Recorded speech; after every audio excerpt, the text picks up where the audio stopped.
Welcome, everyone. We represent a coordinated group of nonprofits, community advocacy organizations, and concerned citizens who have been working together for the past several months to bring attention to the complete lack of concern and regard for our unhoused neighbors evidenced by Dekalb County. Homelessness is and has been a crisis in our country, our county, and our community. It is not a problem that suddenly appears when temperatures drop, nor is it a problem that goes away when unhoused people are ignored or bussed off to the city of Atlanta. Even so, it's a problem that gets more acute on these freezing nights when those who are unsheltered face the very real risk of freezing to death. We have tried to communicate with the county, yet are passed around from department to department, with no one willing to step up and take accountability to change what is going on and protect our unhoused neighbors. This is unacceptable. After pressure from our groups and nearly a month after the first freezing nights of the season, Dekalb finally announced opening 3 warming centers. While we initially welcomed this news, we were appalled by the complete lack of services and support provided at these warming centers. We are here today to reiterate our demands. Dekalb County must open more warming centers throughout the county, which provide a hot meal, a shower, a cot to sleep on, and connection to wraparound support services. The opening of these warming centers must be communicated at least 48 hours in advance so that unhoused people know when the centers are open. And the county needs to transport unhoused citizens to make use of these life-saving centers. Several of us will be speaking today and will also be available afterward for questions. First, I'd like to invite Diana Berman, who's reading a statement by the Beacon Hill Black Alliance for Human Rights.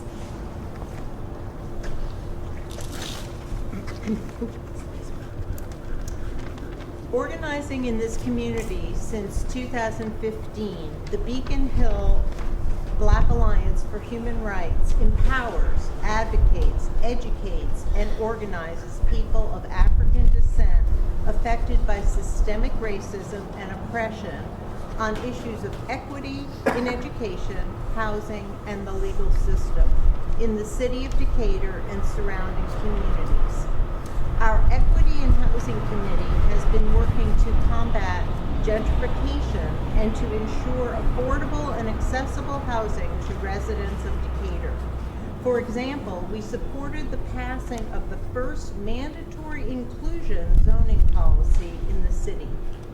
Last year, we launched a Why We Can't Wait campaign with the objective of increasing the number of affordable and accessible housing units per year at places like the Legacy Park development and providing necessary housing solutions for our youth, city workers, and people living with disabilities.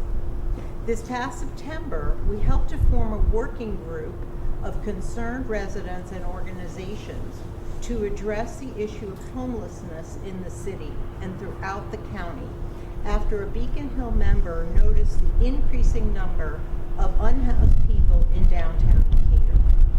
While holding city and county leaders accountable, our objective is to see meaningful and measurable progress towards ensuring everyone's human right to housing.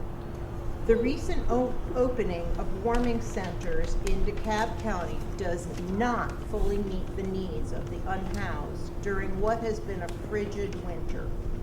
Currently, these centers are not adequately stocked with the resources or accommodations needed to serve the unhoused. We demand that the county provide not only the basic necessities of food and water, but also accommodations such as a cot for them to lie on should they choose to remain overnight, and a blanket to warm them upon coming off the street. Also, we ask that the county coordinate this effort across centers so there is continuity of services to ensure each individual is treated with dignity and respect that they should receive as human beings no matter where they seek help in DeKalb. We demand that DeKalb County increase the number of warming centers and provide them with adequate food, water, shelter, and supportive wraparound services. We also demand a 48-hour notification so those in need know where they can go for shelter. It is imperative that DeKalb County is held accountable to meet these basic human rights with dignity and care. Speaking next, we have Pastor Paul Turner from the Gentle Spirit Christian Church. Thank you, Sarah. As a community pastor, as an activist pastor, part of my job, I always tell people, is to preach, teach, and eat. Well, we're not eating this morning, amen? But I am going to do a little teaching for you. For those of you who are watching this, understand that we are standing outside and the temperature currently in Decatur is 28 degrees. 28 degrees. That means I have thermal underwear on, I have a jacket on, I am layered so that I can stand out here to be with you all this morning. However, there are people in DeKalb County that are not able to do that. And so I want to give you a couple of pieces of education this morning. First of all, this thing called hypothermia. It kills at an amazing pace when cold temperatures and strong winds cause the body to lose heat. When the body's temperature drops to 35 degrees centigrade or just 95 degrees Fahrenheit, dizziness, disorientation kick in, and shivering stops. When your body temperature drops, your heart, your nervous system, and other organs cannot work normally. Left untreated, hypothermia can eventually lead to complete failure of your heart, respiratory system, and eventually death. Hypothermia is caused by the exposure to cold weather or immersion in cold water.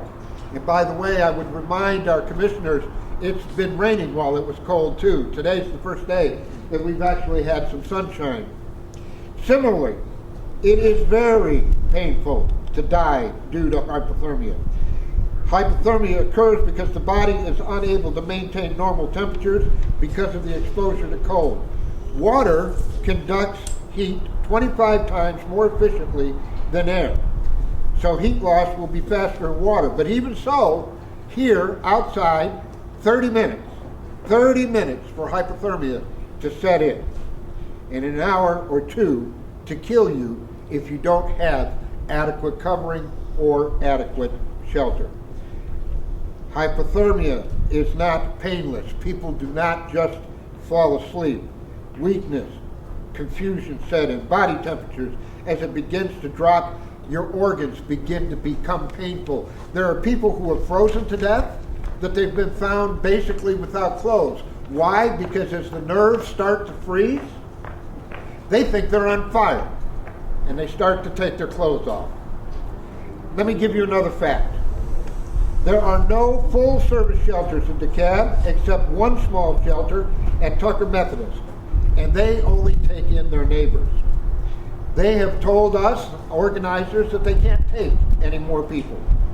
A Home for DeKalb, which I'm part of the board and our executive director is here, is working with Holy Trinity Episcopal and First Baptist to place families in hotels, but only single people. Hello?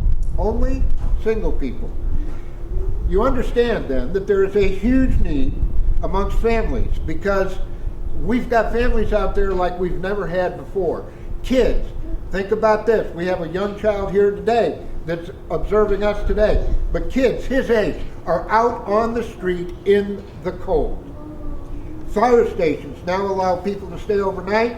The Avondale station, because it's small, can only put people in chairs. They can't even lay down. Fire stations are not built to take a whole bunch of people. The same situation occurs if people go to Atlanta. Now understand this. We cannot kick the can down the street. People cannot be sent to Atlanta. Our group, the group that I'm part of, will give them a MARTA card so they can get on the bus. That does one thing. They can get warm. But number two, they're going to a shelter that allegedly is open. But guess what? They get there and there's no room. And they're turned away. So I'm going to finish up by saying this. You remember the story of Jesus? We just got past this, right? They got to the end, and there was no room. DeKalb County Commissioners, listen to me now. They got to the end, and there was no room. Y'all got to quit making excuses. And at the very least, find an opening someplace that's better than a fire station, that will provide food, that will give people something to drink and a place to lay their head. If you all want to call yourselves people of faith, now's the time to act. God bless you. Thank you. Next we have David Coney, one of our neighbors here in downtown Decatur. First, I'd like to thank you, sir. Thank you. And thank you for all the organizers here that are helping this initiative. And this day and time, during the time of the pandemic, the freezing temperatures, warming shelters are definitely a need. And it is no excuse.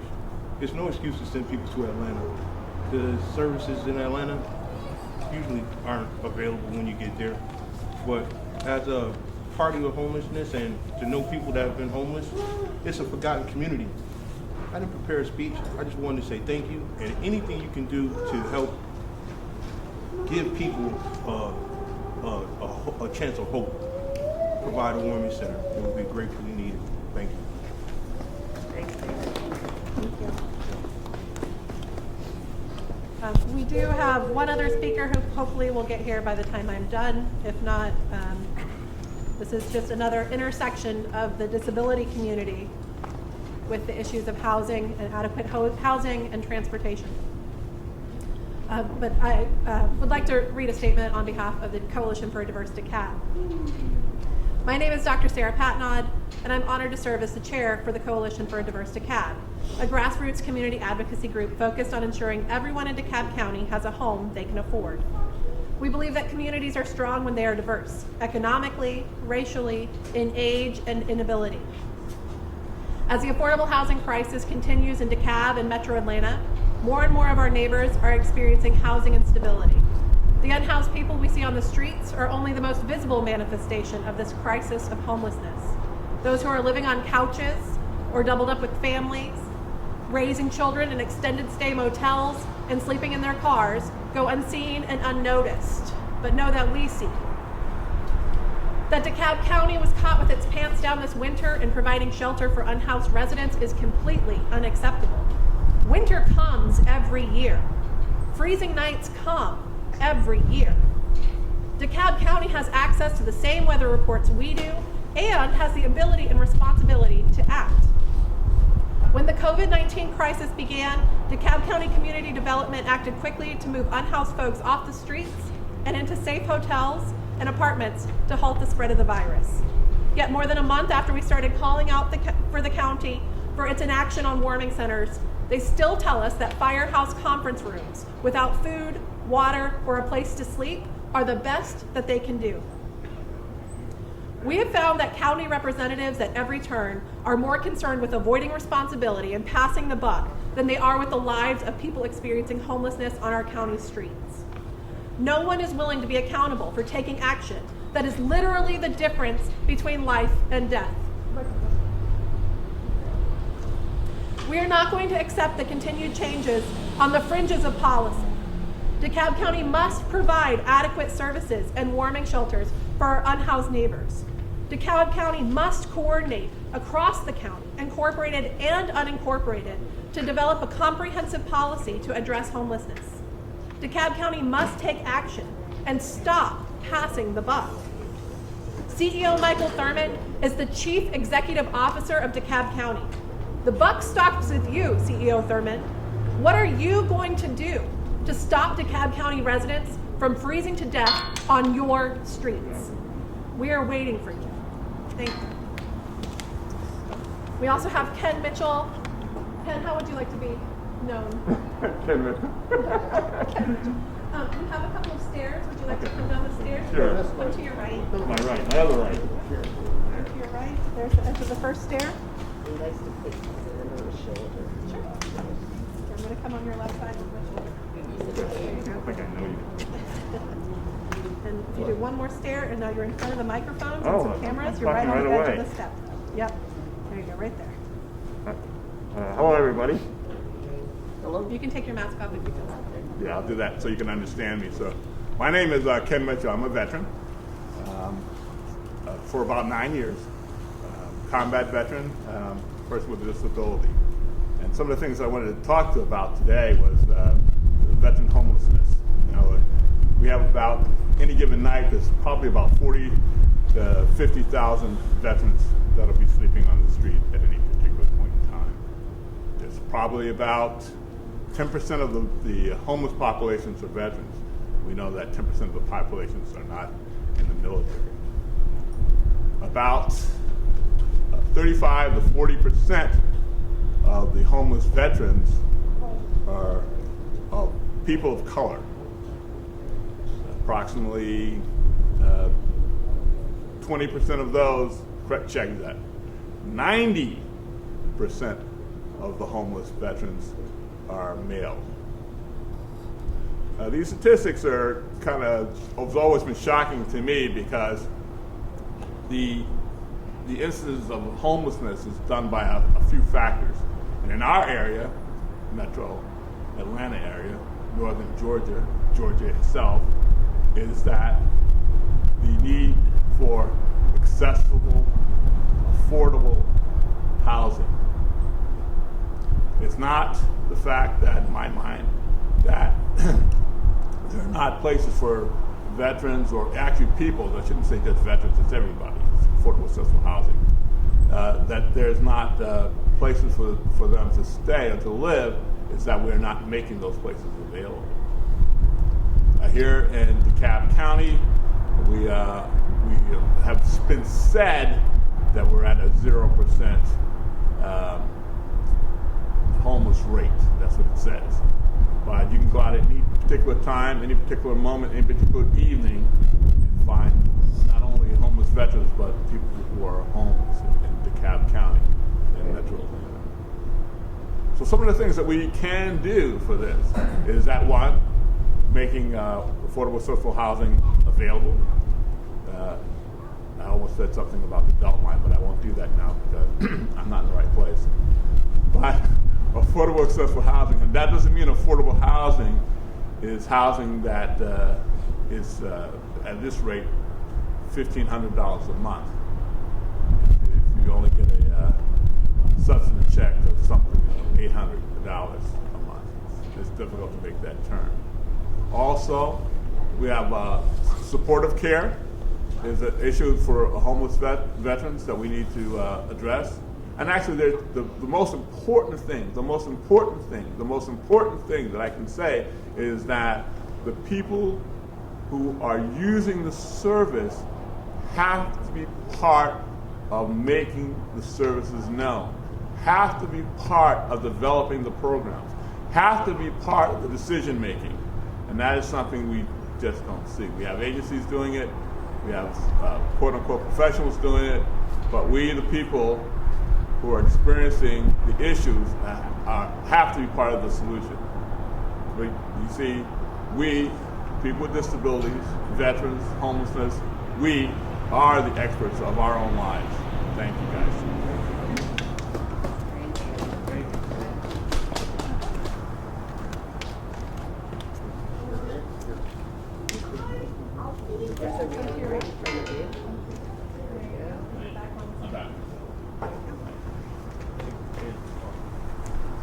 So on behalf of the Coalitions for a Diverse Decatur and DeKalb, the Beacon Hill Black Alliance for Human Rights, A Home for Everyone in DeKalb, and the Justice for All Coalition. Have I forgotten anybody?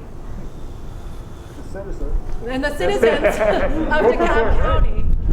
We thank you for coming out. If you have any questions, we're happy to take those, or we can talk to you afterwards. Let me get your name again. Sarah Patnaude. Is it SARAPATENAUDE. And which organization? Coalition for a Diverse DeKalb. Okay. Now, he mentioned that it's been reported that there's a 0% homeless rate in DeKalb County. How many homeless people would you estimate are out there in this county? I would say over 400 for sure. The county does a count every January, and the last count they did, it was over 400, and that's just the people that they find.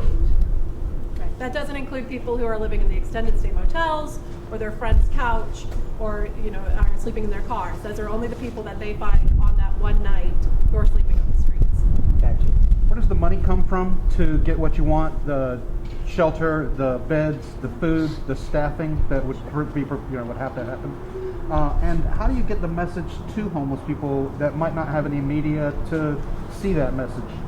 So DeKalb County receives millions of dollars every year from the Department of Housing and Urban Development. In addition, the county received millions of dollars of COVID relief funds. In addition, the county can receive millions of dollars from the American Rescue Plan Act. So there is money available, but the county needs to have a plan and needs to have a way to deploy those funds. So far, they've relied on nonprofits, and they've passed the buck to nonprofits and said it's nonprofits' fault that things aren't happening.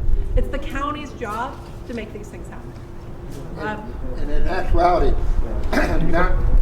actuality, nonprofits are the reason that more people haven't died. They've set up transportation systems. We can tell you 2 or 3 people that are out every night of the cold, picking people up and taking them to centers. Now, the other thing, the elephant that's in the room here that we haven't talked about yet, is that the mainline shelters, even in Atlanta, sometimes you get to a homeless person, offer them a ride to a shelter, and they won't go because those shelters are not safe. So this is a 3-pronged issue here that's got to be taken care of. And unfortunately, in DeKalb County, they're kicking a can around instead of talking reality. So. And there are ways to let people know about it. The county has most people's phone information, email information, because many people have registered with the county, for resources. Also, our organization, Home for Everyone in DeKalb, and other organizations like Threshold Ministry, we all keep that information. And on the cool nights, we send out texts and emails to notify people where they can go. And I also want to say that other counties such as Gwinnett have found ways to fund warming centers that provide all of what we're talking about. We went last night, and they had cots, they have blankets, they have food. They can be there all night. And other services that come in and help them, wraparound services. So if other counties can do it, they have more warming centers. If other counties can do it, why can't DeKalb? And DeKalb can. Yes. And also on this question of notice, DeKalb County is in the habit of sending out a notice at 2 or 3 or 4 p.m. to say that warming shelters will open up at 8 o'clock that night. That is simply not enough notice. We can look at the weather report 4, 5, 6 days ahead and know when freezing nights are coming. DeKalb County can do that too, because we need time to let people know when centers are going to be open. We need time to arrange transportation, and the county should be arranging transportation to make sure that unhoused people know how to get to those shelters on these freezing nights. What are your next steps in addressing this issue? Our next steps are to continue calling on DeKalb County for a coordinated response. This isn't a community development problem. It's not an emergency management problem. It's not a CEO's office problem. It is all of those things. And it is the county's job to figure out how to provide the same kinds of services that unhoused people get in Gwinnett County, that they get in Fulton County, that they get in the city of Atlanta. There is no reason why DeKalb County is the outlier here.